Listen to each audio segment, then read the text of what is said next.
Do you know those moments in everyday life when you feel really frustrated? Maybe you make a mistake at work, get a bad grade at school or university, or someone bumps into you in the supermarket queue. It happens to all of us, and we can probably all think of an example off the top of our heads. In situations like these, there's only one thing for it.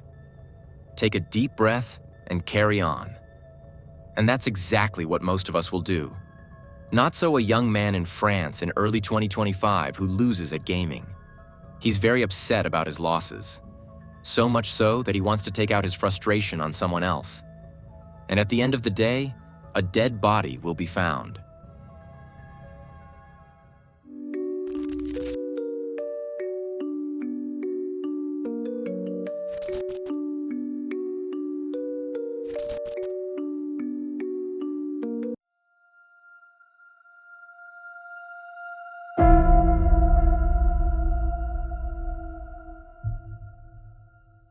It's February 7th, 2025, a Friday. The weekend is just around the corner, and Louise only has a short day at school. School ends at 1 p.m., and the 11-year-old can start her weekend. Louise lives in Long-Dumont, a community of 20,000 souls south of Paris. The center of the capital is only about 25 kilometers away. No wonder so many families live here, offering their children a life between the hustle and bustle of the big city and the countryside. Louise is involved in the student council, sings in the choir, and does gymnastics. She loves animals, Harry Potter, and is interested in Japanese culture. She also enjoys drawing and doing crafts. Louise is a bright, creative child with many friends who mean the world to her. However, she attends school in a neighboring town called Épinay-sur-Orge. It's not far, though, so Louise can easily walk to school. And that's exactly what she does on February 7th, 2025. As usual, Louise sets off for home at around 1 p.m., just like she has done hundreds of times before. But this time, it's different. This time, Louise won't be coming home. When Louise is still not home at 3 p.m. and cannot be reached, her parents become very worried. Louise's parents report the girl missing. The police take the schoolgirl's disappearance very seriously and immediately launch a large-scale search operation. Louise's sister also starts a search appeal on social media. It is February and it gets dark early, but the search continues nonetheless. Not only are the police out in force with numerous officers and a drone, but local residents are also up late into the night searching for the 11-year-old. It takes only 11 hours before the police have to report the sad outcome of the search. Louise is dead. At 2:30 a.m., a search dog alerts officers in a park called Parc des Templiers. The park is located in the center of Épinay-sur-Orge, just 1 kilometer from Louise's school. The dog leads the police to the girl's body. The deceased has several stab wounds. Some of them are in vital areas, such as the chest, stomach, and throat. Her cell phone is lying next to her. Louise's cell phone was last used at 2:07 p.m. The police assume that she must have been killed shortly afterwards in the middle of the park. The DNA of an unknown man is found on the girl's hands. There are also several defensive wounds on her hands. Louise must have tried to fight the perpetrator. In doing so, she ensured that the police have a lead. Now it's a matter of finding the right DNA match, because Louise's killer was still on the loose.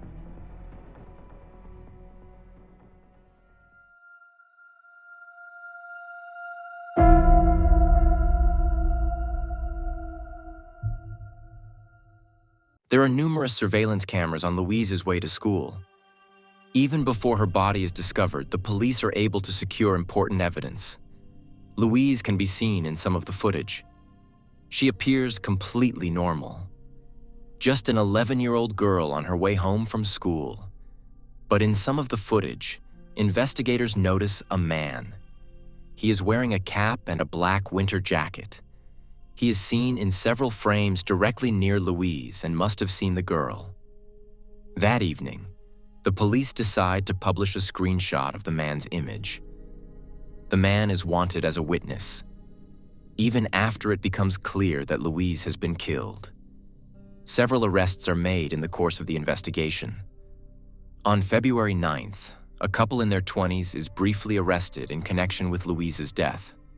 Witnesses are said to have mistakenly believed they recognized the young man in the surveillance footage that was released. The police then stormed his apartment and arrested him and his girlfriend, who is 3 years younger. The man was already known to the police. This is probably why the police acted so quickly and drastically. Both are released after 20 hours. They are not the perpetrators. The clothes the man is wearing in the video are not found in the couple's apartment. The alleged suspect also has a solid alibi. At the time of the possible crime, he was in a busy bakery in a neighboring town. However, this incident still has consequences for the two wrongly accused individuals. This is because the police not only reported the arrest at the time, but also immediately leaked the couple's names. After their release, the deletion of all articles and posts was obtained, but you know what they say. What you put on the internet stays on the internet. If you Google the names of the two today, articles about the Louise case still pop up. And that's despite the fact that the two are innocent. On Monday morning, a 55-year-old woman and her 23-year-old son are arrested. They too remain in police custody for only a few hours before the charges against them are dropped, and mother and son are allowed to go. Unfortunately, no further details are known. The only thing that is clear is that these two people are not responsible for Louise's death. But the police find the perpetrator shortly afterwards, and his alleged motive for the crime is shocking.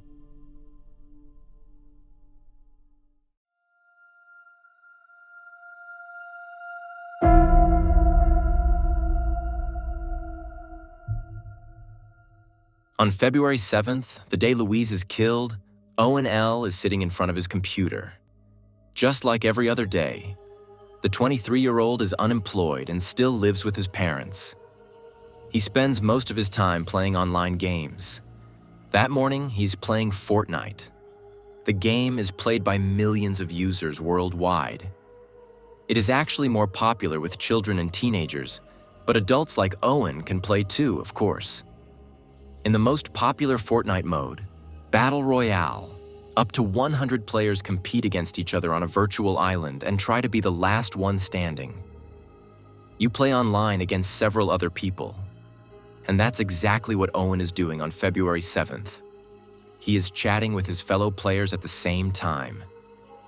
Things aren't going well for Owen, and when he makes a few careless mistakes in the game, he is insulted by another player in the chat. This makes Owen so angry that he has to go outside. But even outside, his anger doesn't subside. On the contrary, Owen becomes really aggressive, and he wants to take this feeling out on someone else. He later says that at this point, he plans to rob someone to boost his ego. He also has a pocket knife with him. On his walk, Owen sees Louise, who is on her way home from school. The 23-year-old doesn't know the girl, but his gaze immediately falls on her cell phone. Louise is wearing it on one of those lanyards around her neck. Owen probably sees her as an easy target and starts following her. After a while, he talks to Louise. He says he lost something in the woods over there and asks if Louise could help him look for it. Louise goes with him. When the two come to a stop behind a tree, Owen suddenly pulls out a knife and threatens the girl with it. He tells Louise that he's going to search her belongings and steal any money she has on her. When Louise sees the knife, she's understandably terrified. She starts screaming. According to Owen, everything happens very quickly after that. He panics that someone might be alerted by Louise's screams and that he will be caught. So he pushes the girl to the ground and starts stabbing her. Owen then flees the scene without taking anything. He leaves behind valuables such as Louise's cell phone. After the crime, Owen apparently told his girlfriend that he had done something terrible. he disposed of the murder weapon, his knife. He also treated his clothes with bleach and threw them in the trash to destroy any traces of Louise's blood. On February 10th, Owen, his girlfriend, his mother, and his father are arrested. Initially, all four are only questioned by the police as witnesses. This is because Owen is recognized as the man in the jacket on the surveillance video. The police may initially simply consider him a witness who saw Louise shortly before she was killed. However, during the questioning, scratch marks on his hands were noticed, among other things. When his family members were questioned, the four became entangled in suspicious contradictions. In addition, one of Louise's classmates had also seen the man from the camera footage herself. She had seen him briefly at around 2 p.m. as he entered the park. And this man in a black jacket is believed to be Owen. The 23-year-old is ultimately convicted by a DNA match. The traces found on Louise's hands match Owen's profile. Owen is now charged with Louise's murder. His parents and girlfriend are charged with failing to report a crime. Owen's girlfriend and mother are said to have tried to give Owen a false alibi for the time of the crime. However, contradictory statements in their interviews blew the whole thing. Owen L. already has a few notes in his police record. In April 2023, his own sister filed a complaint against the then 21-year-old. The complaint was for violent and aggressive behavior. It was also his sister who provided the tip that ultimately led to Owen's arrest.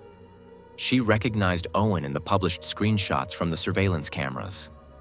She also said that the black jacket and cap Owen is wearing in the video have not been found in the family home since the day of the crime. The decisive clue to the perpetrator thus came from his own family. At the time of recording, the current status is that Owen L. is to be charged with the murder of a minor. He has already admitted to killing Louise. It remains to be seen whether he will also confess to the murder, or whether his lawyers will try to reduce the charge to manslaughter. The fact that Owen allegedly used the same modus operandi a few days earlier with Louise could argue in favor of a murder conviction. A girl has come forward who reports that she was approached by Owen on February 4th, just 3 days before he killed Louise. The 12-year-old child reports that Owen approached her and told her that he had lost his cell phone in the woods and needed help finding it. However, the 12-year-old had a strange feeling and refused to go with him. This may have saved her life. Louise's family published an open letter after Owen L.'s arrest. In it, they write, among other things, after it became known that Louise's lifeless body had been found, there was a wave of expressions of sympathy and empathy in various places in France. Hundreds of messages for Louise reached us from her classmates, her parents, and people who had met her or not, by mail, at memorial sites, or in other ways. All their words were nothing but kindness and humanity towards her and us. We are deeply grateful to them for this. Without knowing it, they have given us the most beautiful tribute to Louise, that of living together. She was outgoing, she was generous. That is in keeping with her values. Thank you again. These are probably the best closing words that can be found for this sad video. A killing that happened solely out of the perpetrator's frustration, without any reason or explanation. Cases like this are rare and simply leave me speechless. I can't find any more words to say here. If you feel differently and would like to leave a comment, please feel free to do so. That supports me just as much as a like or a subscription, because any interaction increases the likelihood that the video will be recommended to people who haven't subscribed to Unsolved yet. Otherwise, there's not much more to say. I wish you a good morning, afternoon, or evening, depending on when you're watching the video, and hope to see you again in the next video. Until then, bye everyone.